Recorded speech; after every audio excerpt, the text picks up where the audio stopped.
ፈተና በመጣብን ጊዜ እግዚአብሔር እንደሚወዳቸው ተመልከቱ። እውነቴን የምነግራችሁ ጌታ ሆይ ለምንድን ነው እንዲሁ አክስቴም ሳምንት ዕለት ሞተች፣ እናቴ ደግሞ የዛሬ ወር፣ እንደገና ደግሞ የዛሬ 2 ወር ከስራ ተባረርኩ፣ እንደገና ደግሞ ይሄ ቀደረብኝ፣ ደግሞ ይሄኛው ተቃጠለብኝ፣ እንደዚህ አለብኝ፣ ጠልታኝ ነው ወይ እባክህን ወይም እባክሽን ልጄ ወደ ቤቴ ኑ ማለቱ ነበር።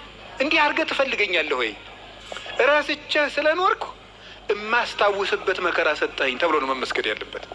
አንተን እንዳስታውስህ የመጥሪያ ደብዳቤ ላክልኝ ነው። መጽሐፍ ቅዱስን ደብዳቤ ጽፎ ላከ፣ ንስሐ አባት ላከ፣ መጽሐፍትን ጽፎ ላከ፣ በቅዳሴ ጠራን፣ በትምህርት ጠራን፣ በመዝሙር ጠራን፣ ወንድሞቻችን ሲመጡ በመከራ ጠራን፣ አልተመለስንም። መጨረሻ ላይ ደግሞ የመከራ መልእክት ይልካል። እባካችሁ ኑ ነው። ለምኖ የሚያድን አምላክ እንደ እግዚአብሔር ያለ አለ እንዴ? ለምኖ እኮ ነው የሚያድነን። እንደምን ሰነበታቸው?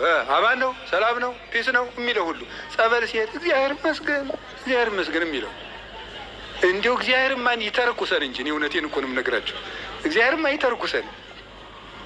ምድር ጠቧችሁ እኮ የምትራመዱት ሁሉ ጸበል ስትሄድ ኩምሽሽ በቃ እንዲሁ ለተቸገረ እንድናዝን አረማመዳችን እኮ ልክ እንዲኖረው ንግግራችን መጠን እንዲያበጅ እግዚአብሔርማ ይተርኩሰን እንጂ ተነግረን ሰምተናል እንዴ? እውነቴን ነው። ስለዚህ ስንቶቻችሁን እስቲ አሁን እዚህ ውስጥ ራሱ ብቆሰቁስ እዚህ ውስጥ እዚህ ከተሰበሰበው ውስጥ እግዚአብሔር በሚያውቀው እግዚአብሔር ነቅሶ ቢያወጣ ሲቸግራችሁ ወደ ቤተ ክርስቲያን የመጣችሁ ስንቶቻችሁ ናችሁ? ስንቶቻችሁ ናችሁ?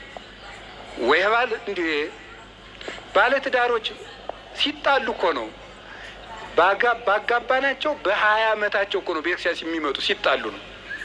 ይኸው ከተጋባን 20 ዓመታችን ነው። ምላትን አትሰማኝም፣ ምንም አታዳምጠኝም ማለት ይጀምራል። ማለት 20 ዓመት ጠፍቶ ኖሮ ምናምን መከራውን ነው ተደዝድዞ ነው እዚህ ወዲያ መከራችን ምን ተመስገን ነው እንኳን መጣችሁ። ዋናው መሸም ነጋ መምጣት